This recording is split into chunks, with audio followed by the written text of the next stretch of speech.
এই বয়স কত আপনার? হ্যাঁ 95। 93। That means I am the senior here. তার মানে হচ্ছে এখন থেকে আপনি I am sorry, তুমি যখন ছোট ভাই আমাকে দেখবা আশেপাশে আমাকে সুন্দর করে সালাম দিবা। যদি সালাম না দাও তাহলে ওই যে কান আর কানের জায়গায় থাকবে না, কানটা একদম পকেটে থাকবে। বাদ দেন, আই লাভ ইউ। আর কি বললা তুমি? কি বললা? কানাডা থেকে কি কানা হয়ে গেছেন? হ্যাঁ, জোর করে নিজের উপরে কেন নিচ্ছেন? কেন আপনাকে বলবো আমি আই লাভ ইউ? আমি আমার ভাবিকে বলছি আই লাভ ইউ। ভাবি, তোমার বোনের মনে একটু অভ্যাস খারাপ আছে, সুন্দর ছেলে দেখে জোর করে আই লাভ ইউ বলাইতে চাই। আমি বললাম না আই লাভ ইউ, আমি কোনোদিনই বললাম না যে আই লাভ ইউ আমি বলবো না, ঠিক আছে? জোর করে আই লাভ ইউ বলানোর কিছু নাই।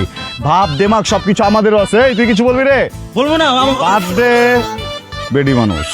হ্যাঁ, বেড়ে মানুষ মানে তোমরা কি? বাদ দিলাম, বেড়া মানুষ হয় নাই।